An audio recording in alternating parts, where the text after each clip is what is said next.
Doctor Yunus স্যারকে এটুকুনি বলবো, অনুরোধ করবো, যদি তাহলে দয়া করে আমার যদি বাঁচার অধিকার না থাকে তাহলে আমাকে এক বোতল বিষ কিনে দেন, আমি বিষ খাই আমি মারা যাই।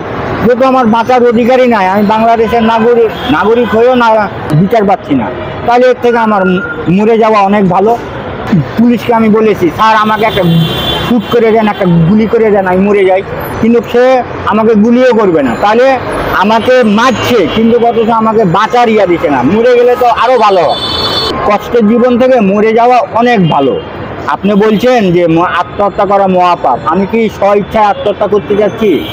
দেশের জনগণ এবং দেশের আইন শৃঙ্খলা বাহিনী যেহেতু অপরাধ জগতে চরিতে আছে, একটা মুসলিম কান্ট্রি, সে হবে শান্তিপ্রিয় দেশ এবং এটা হলো অশান্তিপ্রিয় দেশ, এখানে দুর্নীতি চাই হয়। তাহলে একটা সৎ মানুষ, একটা টুপি দরবেশ মানুষ, সে কোথায় যাবে, কোথায় গিয়ে দাঁড়াবে? তার তো দাঁড়ানোর জায়গা নাই। আমি যদি দাঁড়ানোর জায়গা পেতাম তাহলে কি আমি বলতাম যে আমাকে একটু বিষ কিনে দেন? আমি কখনোই বলতাম না। একটা মানুষ যে কোনোভাবে তার জীবনযাপন করতে পারে, আমিও আমার জীবনযাপন করতে পারতাম। যেহেতু আমাকে কোনো জায়গায় দাঁড়াতে দিচ্ছে না, এমনকি প্রেস ক্লাব এটা একটা বিচার প্রার্থীর জায়গা, এবং এখানে আসে আবাস। বাংলাদেশে কেউ যখন কোনো জায়গাতে বিচার না পায়, সে আসে জাতীয় প্রেস ক্লাবে বসে। তাহলে এই প্রেস ক্লাবে আসেও আমি বিচার পাচ্ছি না, তাহলে এখন আপনি বলেন আমি যাব কোথায়? আপনার এই ঘটনাটা কোথায়? এটা রাজশাহী শাহ ওলি আহমেদ রহমতুল্লাহ জামালপুর ভদ্রা। ওখানে এখন আর থাকেন না আপনি? না, ওখানে যাই না। ওখানে গেলে তো আমাকে তারা মেরে ফেলবে, যেহেতু তাদের দুর্নীতির কথাগুলি আমি পরিষ্কার বুঝিয়ে দিয়েছি। আর সাধারণ মানুষ তো প্রথমে বুঝতে পারেনি যে তারা মাজার বানিয়ে যে তারা ব্যবসায় রূপান্তরিত করেছে। সাধারণ মানুষ মনে করে যে উলিয়াদের দরবার বানাচ্ছে, এটা বোধহয় সঠিকই করছে। কিন্তু এখন যে আমার বক্তব্যগুলি, যেহেতু আমি ওখানে দীর্ঘ 25 বছর 30 বছর ওখানে জীবনযাপন করেছি, আর এই ঘটনাগুলি আমার সামনে ঘটেছে, তাহলে আমি প্রত্যক্ষদর্শী।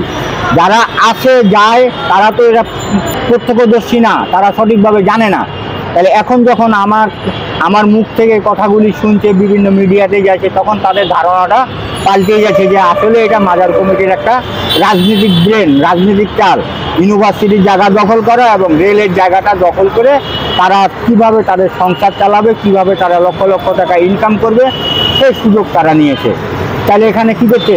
সমাজের মানুষকে প্রতারিত করছে, অসহায় মানুষকে প্রতারিত করছে। বাইর থেকে বিভিন্ন জায়গা থেকে দেখা যাচ্ছে একটা মুসাফির মানুষ গেল, অসহায় মানুষ গেল, তাকেও তারা ব্যবহার করার চেষ্টা করছে। ব্যবহার করতে না পারলে 10 দিন মিলে একটা মিথ্যা অপবাদ দিয়ে তাকে সেখান থেকে লাঞ্ছিত করে তাকে ওখান থেকে তাড়িয়ে দিচ্ছে। তাহলে এটা কি বলেন? এটা তো একটা চরম ধরনের দুর্নীতি। এমনকি আমার তো বাঁচার অধিকার আছে, আল্লাহ আমার রিজিক দিয়েছে, কিন্তু আমাকে বাঁচতে দিচ্ছে না। আমাকে 3 বার তারা মেরে ফেলার চেষ্টা করেছে, 3 বার মেরে ফেলার চেষ্টা করেছে। নিরুপায় হয়ে তো আমি জাতীয় প্রেস ক্লাবে আসছি, না হলে তো আমি জাতীয় প্রেস ক্লাবে আসতাম না। আমার মতো একটা সাধক থাকার কথা একটা মাজারে, না হয় একটা গাছের তলাতে।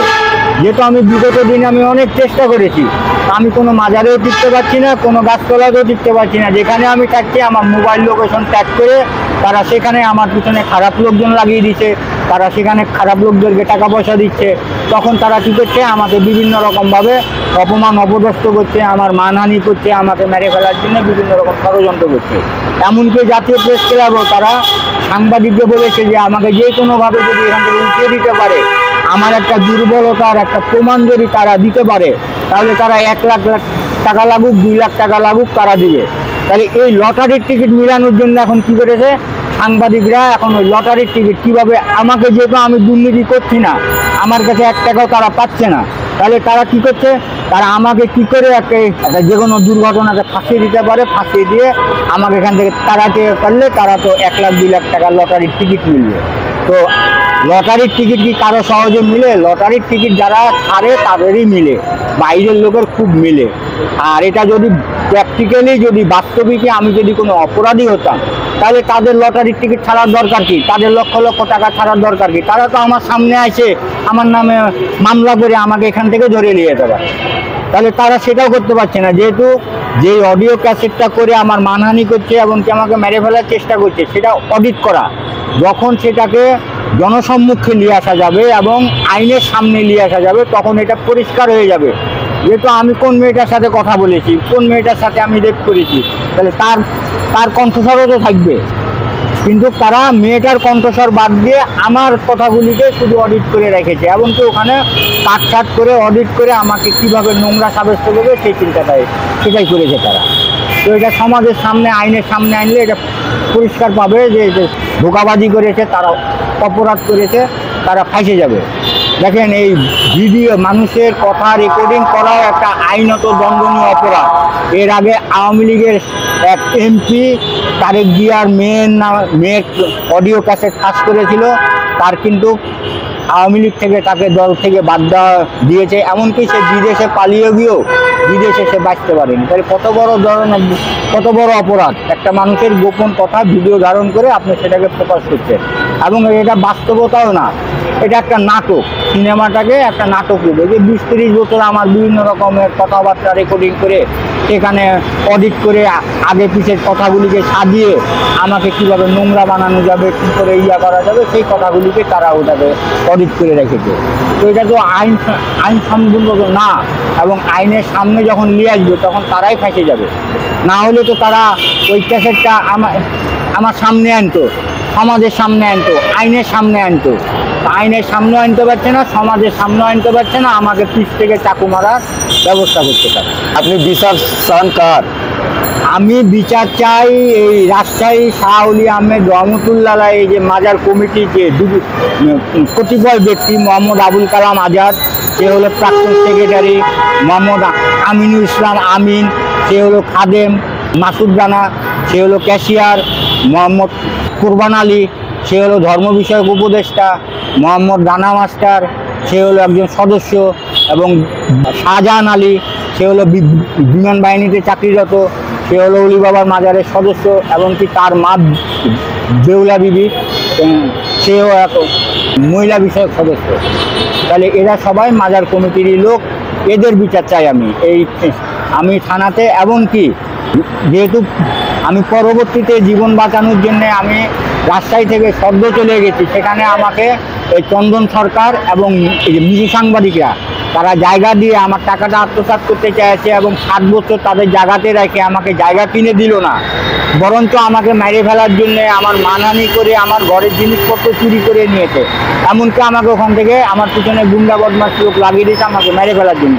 তাহলে তো এখানে মিশু সাংবাদিকও ফাঁসে যায়, যেহেতু মিশু সাংবাদিক একজন সিনিয়র সাংবাদিক, সে তো এটা সুস্থ তদন্ত করে দুই পক্ষকে সামনাসামনি আইনে সে একটা করতে পারতো। যেহেতু সে দুই পক্ষকে সামনাসামনি করেনি, সে মাজার কমিটির অডিও ক্যাসেটটাই শুনেছে এবং তাদের 10 জনের কথাই শুনেছে, শুনে সে আমার পক্ষে আমার কোনো জবানবন্দি নেয়নি। তাহলে তার বাবা আমাকে জায়গা দিল, তারা আমাকে জায়গা দিয়ে তারা আবার কেন আমাকে ওখান থেকে বিতাড়িত করলো? মিশু সাংবাদিক যত বড় সাংবাদিক হোক, সেও তো এটাকে ফাঁসে যায়, সেও তো আসামি হয়। তারপরে চন্দন সরকারও তো আসামি হয়। থানাতে আমার অভিযুক্ত আসামি হলো 7 জন, এবং তারপরে অভিযুক্ত আসামি হলো 2 জন, একজন হলো চন্দন সরকার, একজন হলো মিশু সাংবাদিক, প্রেস ক্লাবের সদস্য, এমনকি 38 সিনিয়র সাংবাদিক।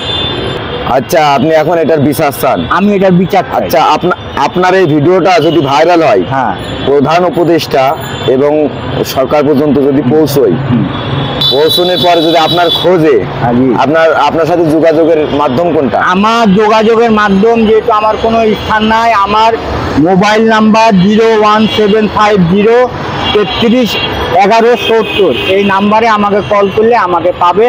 আমি যেখানে থাকি এই নাম্বার আমার সবসময় চায় না। আপনার তথ্য কিন্তু আপনি যদি মিথ্যা বলে থাকেন, আমি মিথ্যা বললে তো সরকার অবশ্যই আমার বিচার করবে, আমাকে কি ছেড়ে দিবে? সরকার তো আমাকে ছেড়ে দিবে না। আর মিথ্যা অভিযোগ নিয়ে একটা মানুষ এতদিন ধরে বুঝতে পারে না।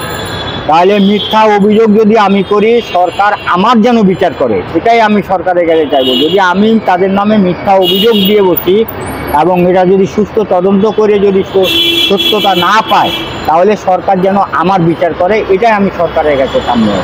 প্রকৃত যে অপরাধী, মাজার কমিটি যদি অপরাধী হয় তাদের বিচার করা হোক, না আমি যদি অপরাধ করি তাদের নামে মিথ্যা অভিযোগ দিই, তাহলে আমার বিচার করা হোক, এটা আমি চাইব। ইসলামতার শান্তি, যে অপরাধী হবে সে বিচার পাবে। আচ্ছা, আপনার পরিচয়টা? আমার পরিচয়, আমার জন্ম নোয়াখালী রামগঞ্জ থানা, আমার বাবা ঢাকা অবজারভারে চাকরি করত। যুদ্ধের পরে আমার বাবা রাজশাহী দৈনিক বার্তা অফিসে ট্রান্সফার হয়ে যায়। সেই সূত্রে আমরা এই যুদ্ধের পরে আমরা রাজশাহী চলে যাই এবং আমার স্কুল জীবনও রাজশাহীতে।